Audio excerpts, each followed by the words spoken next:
faire une traduction en français. Why did you and Mom name me after something that's bad? No, we didn't. Murphy's Law. La loi de Murphy. Murphy's Law doesn't mean that something bad will happen. What it means is that whatever can happen will happen.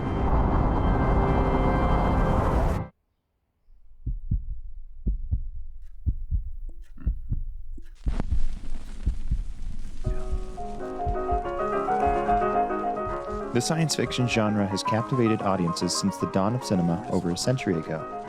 But when is the last time you've seen a scientifically meaningful science fiction film?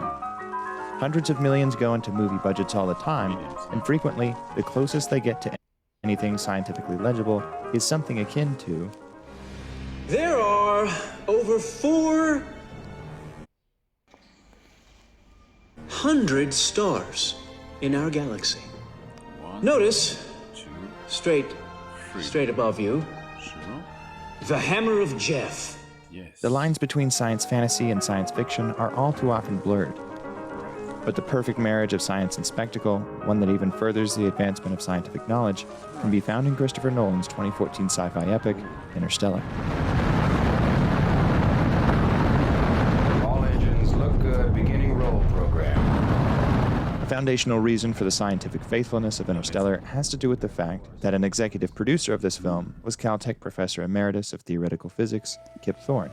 My scientific goal for the coming decade is to watch a black hole be born by studying the gravity waves produced in its violent birth. In this endeavor, I'm working together with an experimental group. They are inventing and constructing a detector for such gravity waves.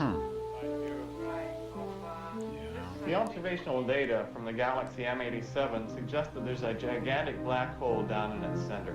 This is really marvelous, because the laws of physics have been telling us for many years that black holes should exist somewhere out there in the distant universe. He details wonderfully all the science involved with the film in his book, The Science of Interstellar, which was integral for the research of this video. But the origin of Interstellar itself goes back to a failed romance. Okay, maybe a failed romance in Carl Sagan.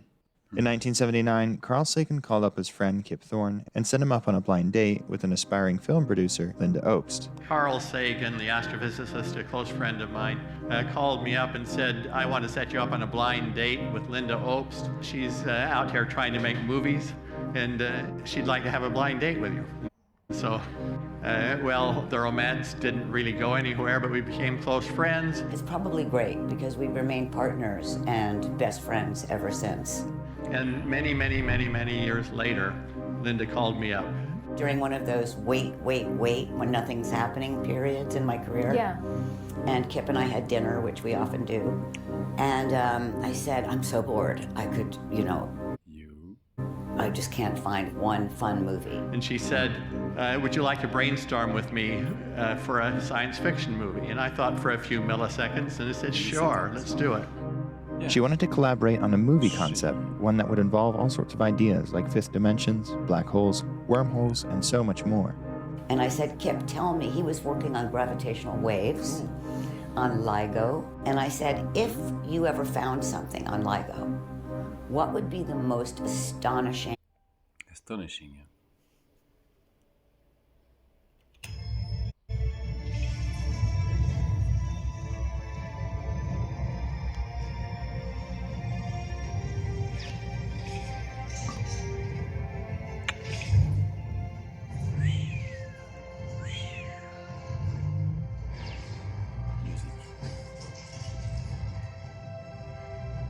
Discovery that could possibly be made on it. That's how Interstellar began.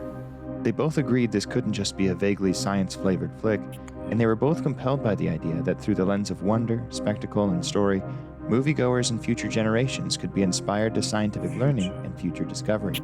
No matter what, they decided the story would be anchored by two guiding principles. One, nothing in the film would violate the firmly established laws of Bonjour, je vais improviser. Physics. Ce soir, j'essaye de regarder la... Or our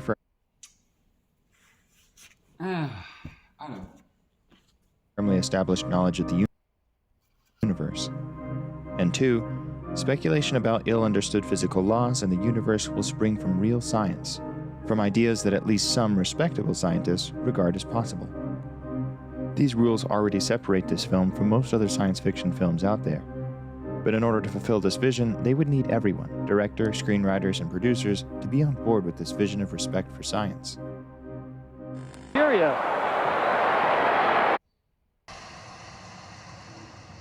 These new missions were signs of how far director Ed Stone had steered JPL in a new direction. And Derek Redmond of Great Britain has pulled up. Okay, let's try a video. Yeah. So, So, I've been seeing this series called Supercell. It's on Netflix, I guess, a series. I've stopped at 4:54. I don't know exactly what's coming on. Just to explain, I've been reading this kind of books, which is What Makes Us Human from Adam Rutherford. And this kind of book, what everybody is saying.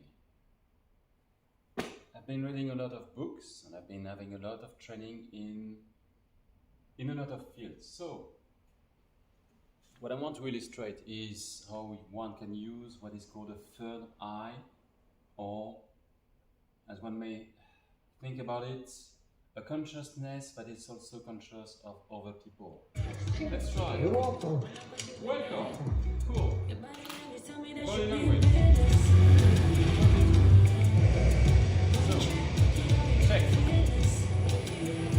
I don't know what's going on the screen. Check you out. Oh, cookie. Right. Why do you do this thing to your hair? I don't like it. Seriously, stop combing it out. I like it. I'm just telling you, Like? it's good. You like what? How you doing, son? Son. Team good. AJ, go get a refund. With an injury. Redmond is out. Of course, this wouldn't be a Nolan film without some sort of bending and tearing of reality, specifically of time in this case. for me, when I'm up there in hypersleep, or traveling near the speed of light, or near a black hole, time's gonna change for me. Oh yeah. It's gonna run more slowly. When we get back, we're gonna compare. Christopher told Kip Thorne that he wanted time on Miller's planet to move so slowly that 1 hour there would equal to 7 years back on Earth. Kip was aghast. He didn't think it would be possible for a planet to get so close to a black hole's event horizon without getting sucked in, that its time could move 60,000 times slower than here on Earth. And I said to Chris, I don't think that's possible. And Chris said, Kip, go do a real calculation and come back and tell me what it says. Because I had been wrong before when I made pronouncements about what was possible and what wasn't, because we had brainstormed together and we had almost always found some way to make his ideas work. So I went home and I rechecked it. This is the shape of the warped space around the black hole. So it's similar to the shape that I showed you for the wormhole. And the color coding is the slowing of time. But the They saved us. To send a message. To such complicated data to a child. Oh yeah. Not just any child. I thought you were the ghost. No such thing as ghost bear. Why did you and Mom name me after something that's bad? Murphy's Law doesn't mean that something bad will happen. What it means is that whatever can happen will happen. We'll find a way, Professor, we always have. It's like we've forgotten who we are, Tom. Explorers, pioneers, not caretakers. We're not meant to save the world. We're meant to leave it. I've got kids, Professor. Get out there and save them. Murph. Go. If you're leaving, just go. Make yourself useful. And don't make me leave like this. Come on, Murph. When we get back, we're gonna compare. Time will run differently for us. Yeah. Maybe by the time I get back, we might even be the same age. You and me.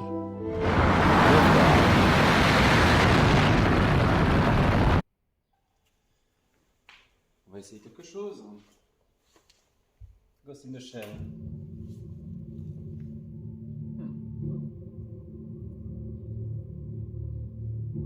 This is Major. I'm on site.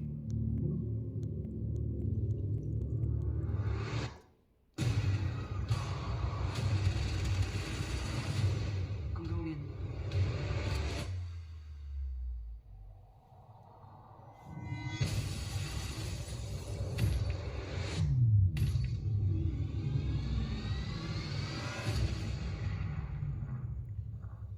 You are the first of your kind. Well. But you're not invulnerable. Maybe next time you can design me better. Yeah. Everyone around me, they feel connected to something. Yeah. Connected. Connected to something I'm Connected. not. Wake up. But are you? Réveillez-vous. You were dying. We saved you. And now you save others. Yes.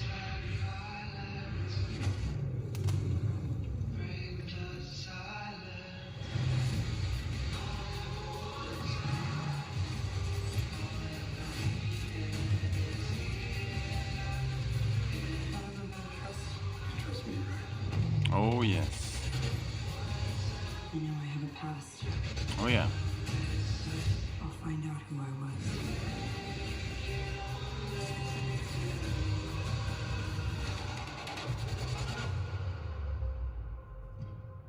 Everything they told you was a lie. Yes. Who are you? Me? They did not save your life. They stole it.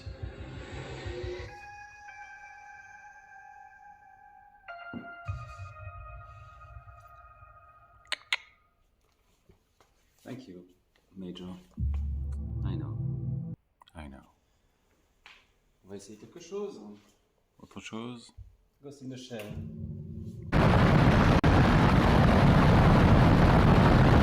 Yeah. On va essayer quelque chose. Yes. Une bataille. Une bataille. Ange versus ange. Essayez ça. Ah, bah, alors, le troisième œil. 1, 2, 3. C'est à propos de la vérité et la vie. Go.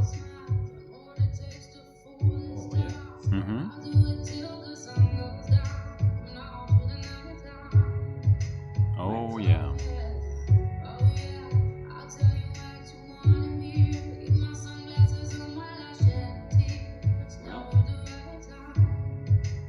Now.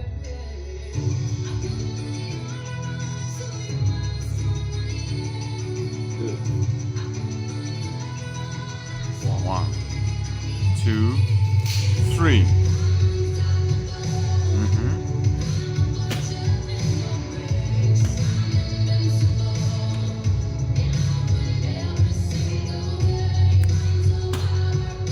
Oh yeah.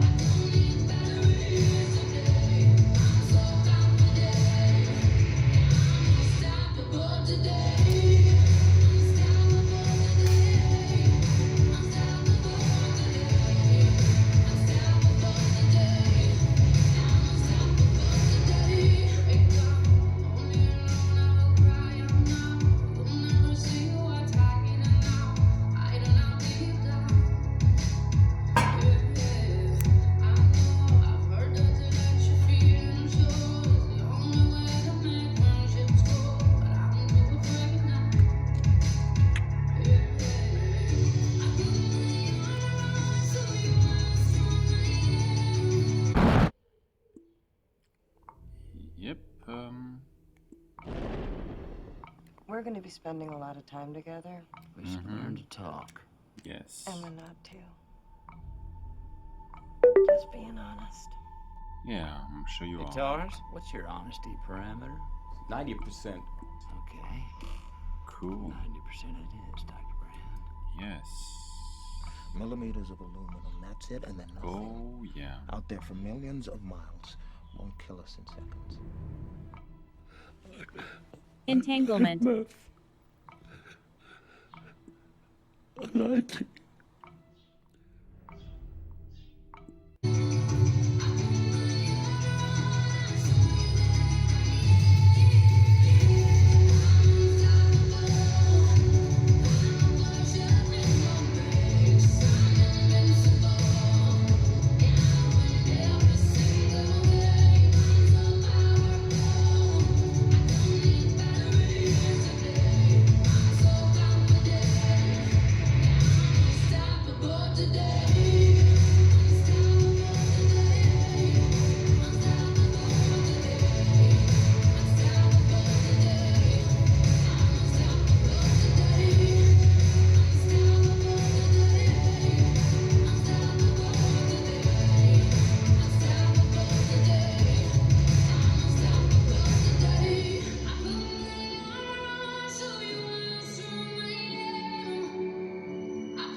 If you want to talk science, don't just tell me that you're afraid of some ghost. No, you got to go further. You got to record the facts, analyze, get to the how and the why, then present your conclusions.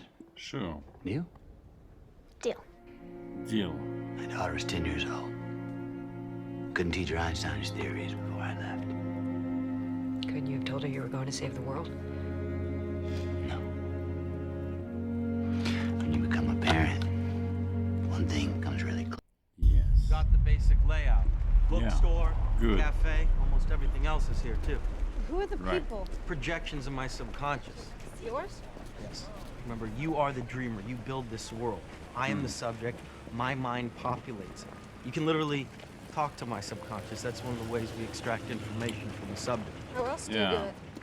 By creating something secure like a bank vault or a jail, the mind automatically fills it with information it's trying to protect. Understand? Then you break in and steal it. Well, Well. I guess I thought that the dream space would be all about the visual, but it's more about the feel of it. My question is, what happens when you start messing with the physics of it all? Yeah. Oh, Captain, my Captain. Who knows where that comes from? Mm-hmm. Anybody? Anybody? Not a clue. Yeah. It's from a poem by Walt Whitman about Mr. Abraham Lincoln. Now, in this class, you can either call me Mr. Keating, or if you're slightly more daring, oh, Captain, my Captain. Excrement. That's what I think of Mr. J. Evans Pritchard. Yeah. We're not laying pipe. We're talking about poetry. Yeah. How can you describe poetry like American Bandstand? Well, I like Byron. I give him a 42, but I can't dance to it. Now, I want you to rip out that page. Yeah. Go on. Go on. Rip out the entire page. Rip. You heard me. Rip it out. Rip it Rip it out. Go on. Rip it out. Go on. Thank you, Mr. Dalton. Gentlemen, tell you what, not just tear out that page, tear out the entire introduction. I want it gone. History. Leave nothing of it. Rip it out. Rip! Be gone, J. Evans Pritchard, Ph.D. Rip, shred, tear, rip it out. I want to hear nothing but ripping of Mr. Pritchard. We'll perforate it, put it on a roll. Oh, yeah. Bible, you're not going to go to hell for this. Yep. Why do I stand up here? Yeah. Anybody? to feel taller. Anybody? No. Thank you for playing, Mr. Dalton. Thank you. I stand upon my desk to remind myself that we must constantly Oh, look yes. at things in a different way. Away. Une voix. See, the world looks very different from up Le here. monde, hein? You don't believe me? You don't? Come see for yourselves. Come on. Yeah. Come on. Come on. Just when you think you know something, you have to look at it in another way. Even though it may seem silly or wrong, you Oh. must try.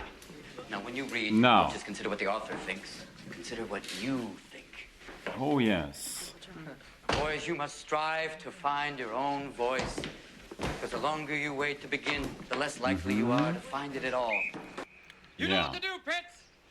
Oh, to struggle against great odds, to meet enemies undaunted. Sounds to me like you're daunted. Say it again like you're undaunted. Oh, to struggle against great odds, to meet enemies undaunted. Now go on! Yes! Yes! To be a sailor of the world, bound for all Oh, ports. yeah. Nick, louder! Oh, why I live to be the ruler of life, not a slave. To mount the scaffolds, to advance to the muzzles of guns with perfect nonchalance. Mm-hmm. Come on, Meeks, listen to the music! To dance, clap hands, exalt, shout, skip, roll on, float, on. Yes! Go.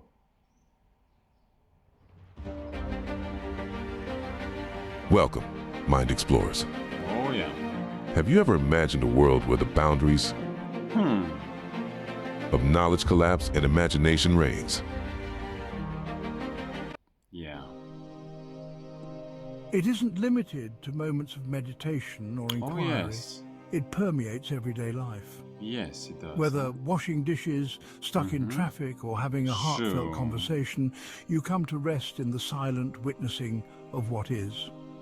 Life becomes less about control and more about flow, less about achieving and more... Yeah. What do you want to be when you grow up? What? Kind. Isn't it odd? We can only see our outsides, Yeah. but nearly everything happens on the inside. Inside. What's Out. the bravest thing you've ever said? Help. Asking for help isn't giving up. It's refusing. Yes. To give up. Tears fall for a reason. Yeah. And they're your strength, not weakness. I think You? believe in me more than I do.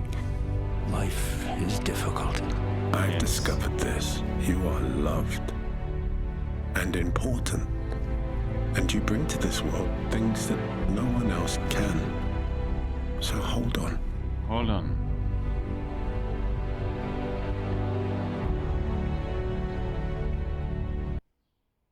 Let me ask you something. If someone prays for patience, you think God gives them patience?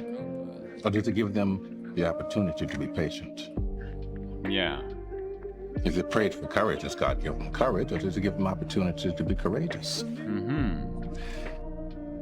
If someone prayed for the family to be closer, do you think God zaps them with warm, fuzzy feelings? Mm-hmm. Or does he give them opportunities to love each other? What?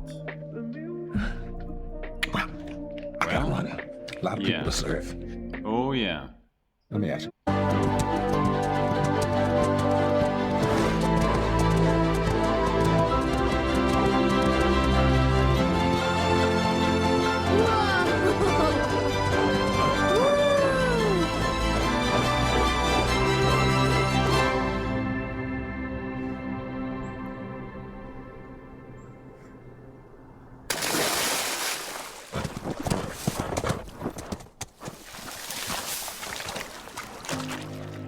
You fell, Yeah. but I've got you. I've got you. One. Sorry. Two. It was an accident. One. It's my fault. I let go. Go. Oh gosh. Oh, Sorry. yeah. Sorry. I know.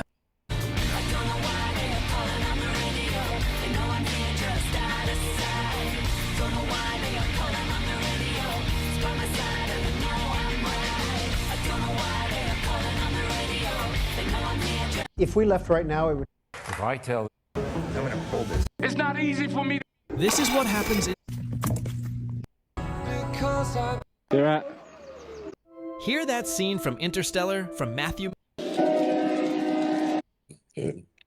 Israel, okay. So you go like this? You don't believe in the Force, do you? Kid, I do.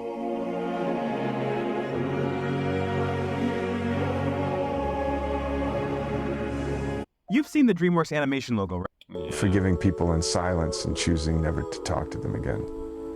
It's not about anger or holding a grudge. It's about self-care.